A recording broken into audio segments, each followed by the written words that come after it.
Halo Sobat Jurnal Otomotif, kembali lagi bersama saya Guntur. Kali ini saya sudah berada di workshop Pundarica atau karoseri lebih dikenal dengan karoseri Ajax brandnya. Nah, kali ini saya sudah berada di workshopnya, ingin melihat langsung unit Hino FM280JD yang di pairing dengan karoseri damkar. Nah, bagaimana hasilnya dan bagaimana kelengkapan equipment serta fitur apa saja dan perubahan apa saja yang ada pada unit FM280JD. Mari sama-sama kita saksikan.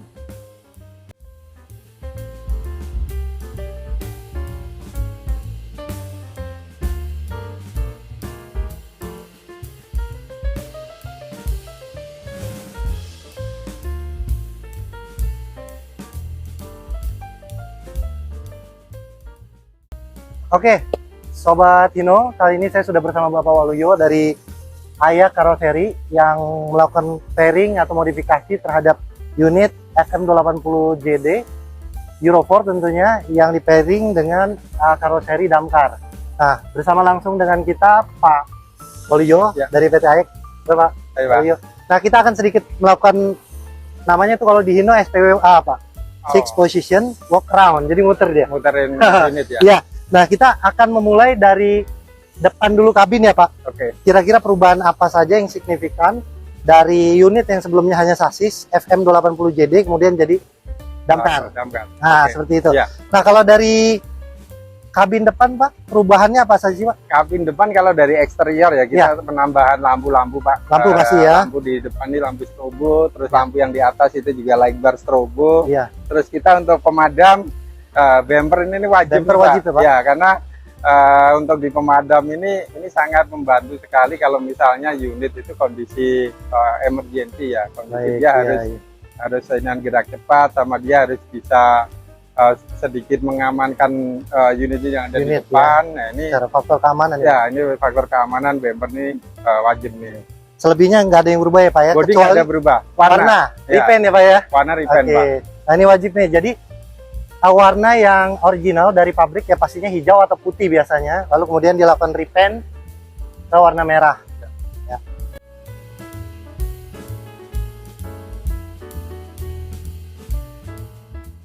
Nah, kita ke sisi samping Pak. Oke. Kalau dari ban sendiri nggak ada perubahan ya Pak? Ban nggak ada perubahan, kita hanya menambahkan dog velg saja. Dog velg ya, ini ya.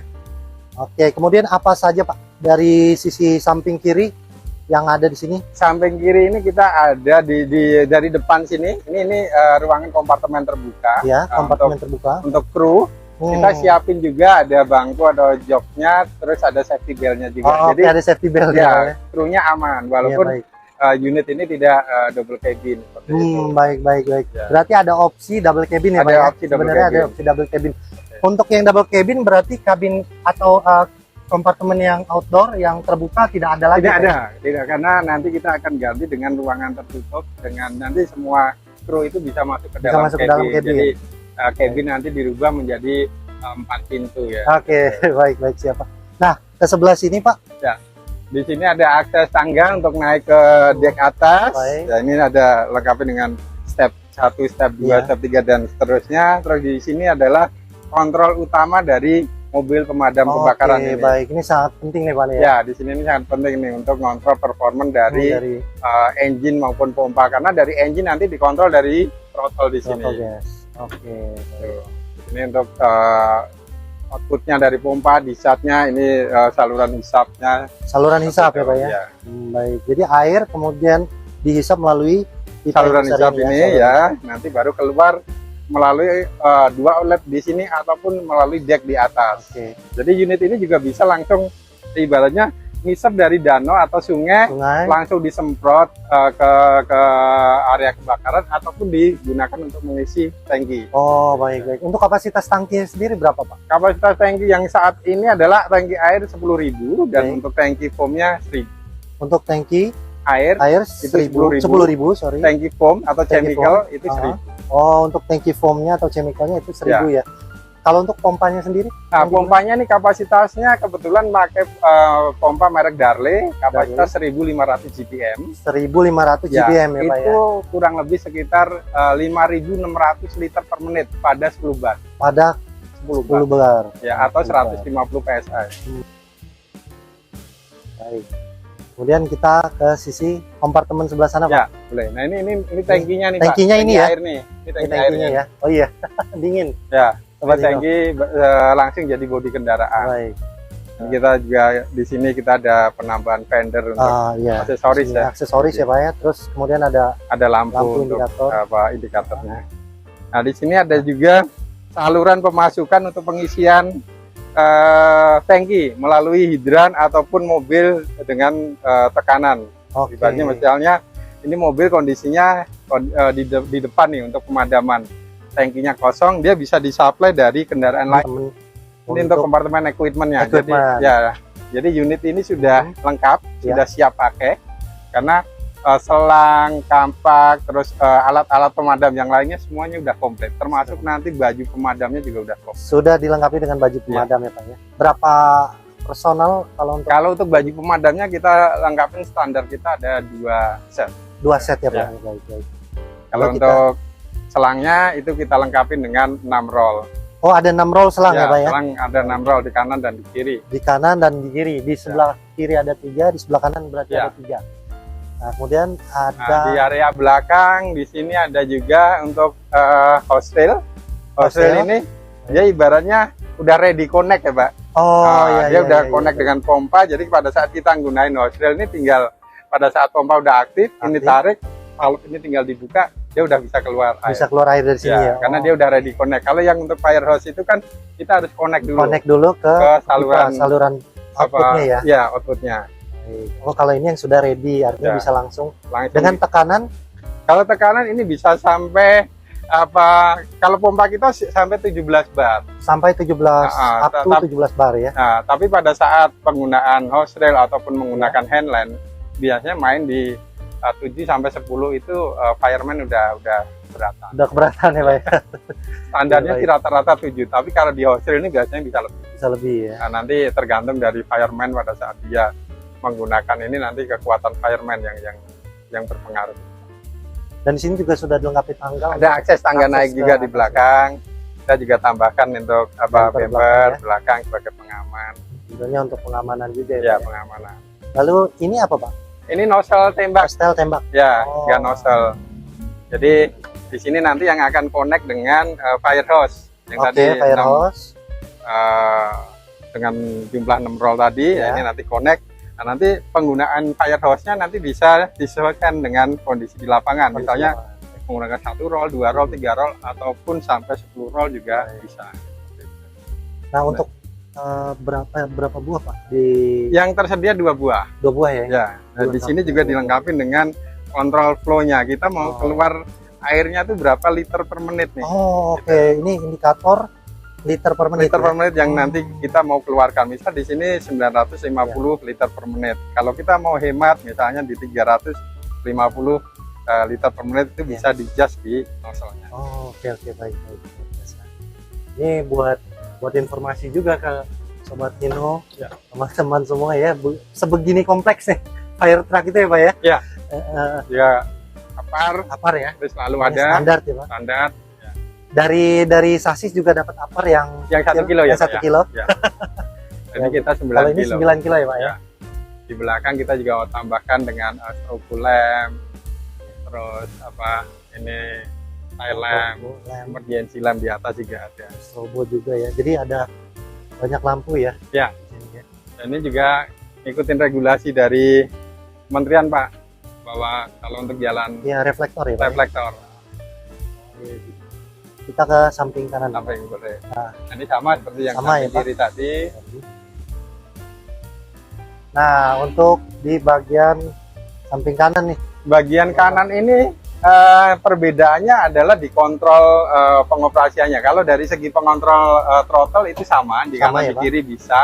Nah, di sini yang membedakan adalah untuk kontrol atau kontrol panel di elektrikalnya. Jadi Ya. kita sistemnya itu dengan sistem central control panel untuk elektrikal, Pak. Jadi kalau ada trouble di sistem elektrikal kita itu tidak jadi satu dengan elektrikalnya Elektrikal. chassis atau Oh, remote, gitu. baik. Jadi dipisahkan ya. Dipisah. Jadi ada kan yang biasanya taruh ngikut sama bis Sama ataupun sasis. relaynya di sasis Oh, nih, relaynya di sebelah, sasis, sebelah, ya. sebelah kiri. Iya, Nah, betul. kita udah pisah Sudah semuanya. dipisah ya. Jadi kalau misalnya ada trouble, itu kita mengurangi potensi nanti meremen ke sasis. Sasis. Ya, baik, baik, baik. Kalau ini sama ya Pak? Ini untuk apa gauge-nya, jadi kontrol apa flow-nya, pressure-nya berapa, nanti vakumnya berapa, nanti juga bisa lihat di sini. Terus ini untuk pengisian oli gearbox pompa kita. Oh, ini pengisian oli. Ya, jadi ini penting juga. Biasanya orang memperhatikan hanya oli kendaraan, misal oli transmisinya, oli Ya, mesinnya, betul. oli gardanya. Nah, ini sebenarnya juga penting, oli gearbox pompa. Oli gearbox pompa Ya, dengan jadi kapasitas kapasitas 1,8, kita menggunakan SAE 90, penggantian rutin 6 bulan sekali. 6 bulan sekali ya. Ya. Nah, mungkin Bahkan sama ya nih, Pak. akses tangga sama, ada lampu. Dan kalau di atas sendiri itu Di atas itu ada hose suction atau hose hisap, ya. terus ada ladder, telescopic ladder, terus ada monitor. Monitor itu adalah nozzle tembak, check monitor. Oh, tembak untuk Tembaknya tembak, ya. bukan monitor sebagai apa display, bukan. Bukan ya. Tapi ini Jadi kalau kita suka lihat damkar ya, dari atasnya kan suka ada ya kalau ada, misalnya konser tuh Pak yang Ya. sering. Nah, di situ di atasnya sudah dilengkapi dengan apa nozzle ya Pak? Ya. Nozzle tembak. dia udah fix di atas, Oh iya Pak. karena dia bisa nanti tahan untuk pressure sampai 17 sampai 20 bar itu 17 cukup. sampai 20 20 bar. Wow, tekanannya jadi kali. Ya. Kalau yang di tengah itu Ini baterai. itu Jadi baterai. baterai di sini kita apa reposisi ya Pak dari kondisi apa original ya tentunya sasis. nggak tidak mungkin lagi ya Pak ya ditaruh Ya, di ditaruh di bawah tidak mungkin. Cuman di sini kita aman karena untuk kabelnya dan instalasinya kita udah ngikutin dari bodybuilder Oh. dari Hino. Oke, jadi tetap mengikuti yang sebelumnya ya, Ya, instalasi yang sebelumnya. Hanya pemindahan pemindahan posisinya saja. relokasi lah. Relokasi. Baik Pak. Sekarang kita lanjut ke dalam kabin Oke, mungkin Pak.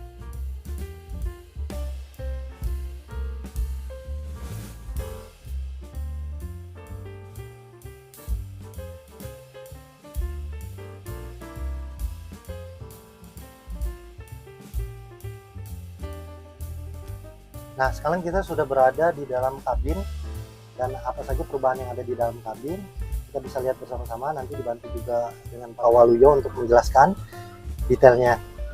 Nah, mulai dari pertama AC dulu nih Pak. AC. Ya. Ya, ini tambahan yang mencolok ya Pak ya. Ya, Karena AC dingin sekali, kabin truk dingin Pak.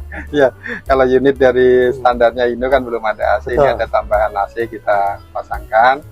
Terus kita di sini ini untuk kontrol pompa, pemindah pompa. Baik. Oh, ini Nah, kontrolnya. ya. Terus di sini ada public address. Jadi kalau Oh, public address itu Ya. ini Oke. standarnya pemadam lah Pak. Luar biasa ya Pak ya. Nah, terus di sini juga ada radio rig, radio komunikasi. Baik. Di sini kita ada power meter. Nah, di sini ada switch atau saklar untuk electrical kita. Di sini ada panel lamp.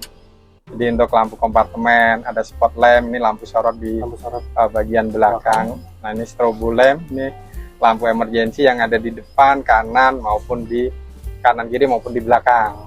Kalau ini motor sirine seperti Sirine. di public address tadi juga ada. Jadi suara untuk emergency. Gitu.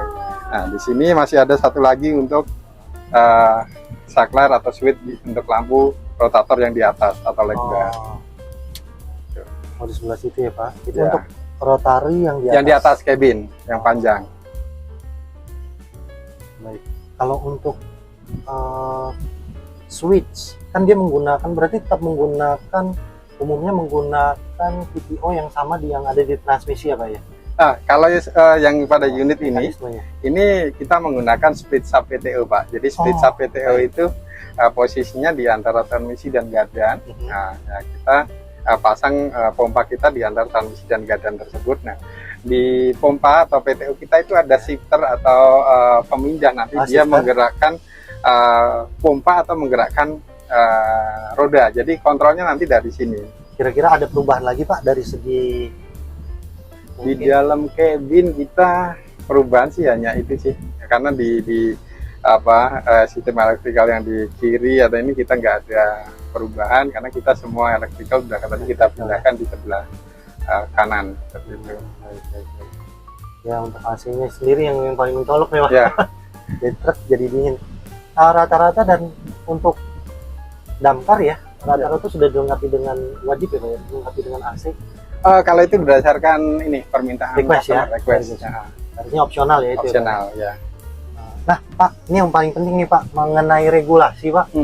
Regulasi sendiri, apakah regulasi untuk pembuatan damkar itu seperti sebagaimana umumnya karoseri atau body maker untuk membuat satu body tertentu dia harus punya SKRB misalnya. Apakah harus seperti apa mekanismenya Pak? Sama, kalau kita di karoseri damkar itu start awalnya juga kita harus membuat SKRB ya. Surat rancang bangun ya. Nanti chassis apa yang kita gunakan, nanti dengan kapasitas berapa, nanti kita buatkan SKRB-nya. SKRB keluar, baru nanti kita proses produksi. Nah, setelah itu baru nanti kita ada pengecekan lagi terkait pengecekan uji tipenya ya untuk serutnya. Uji tipe untuk serut ya. Nah, itulah serut yang kemudian digunakan untuk pengurusan administrasi, STNK, BPKB dan lain sebagainya. Nah, untuk modifikasi atau customize, misalnya pembuatan karoseri damkar yang tidak sesuai dengan drawing, itu tetap bisa dilakukan ya Pak ya? Sesuai, maksudnya customize gitu. Jadi drawingnya ini yang sudah dimiliki, misalnya dalam hal ini AYAK sudah memiliki satu standar. Kemudian ada request dari customer untuk melakukan perubahan atau modifikasi. Bisa juga ya Pak? Itu masih memungkinkan, tapi yang terpenting adalah modifikasi tadi juga tidak menyalahin dari standar atau body buildernya dari chassis. Itu berlaku untuk chassis apapun yang kita lakukan, dan terutama terkait masalah GVW-nya Pak, gross vehicle weight-nya. Nah itu tidak melebihi dari GP yang diizinkan oleh kendaraan tersebut. Gitu. Kalau harus sesuai lah modifikasinya itu harus sesuai dengan regulasi. Itu. Nah, mungkin itu aja Pak Waluyo. Terima kasih banyak Pak Waluyo, penjelasannya sangat komprehensif, detail. Dan ya nanti untuk kita ada di brandnya AYAK ya Pak ya. AYAK, brandnya AYAK yang produksi atau dalam hal ini produsennya adalah PT Pundarika Atmas SA. Terima kasih. Terima kasih. Terima kasih banyak.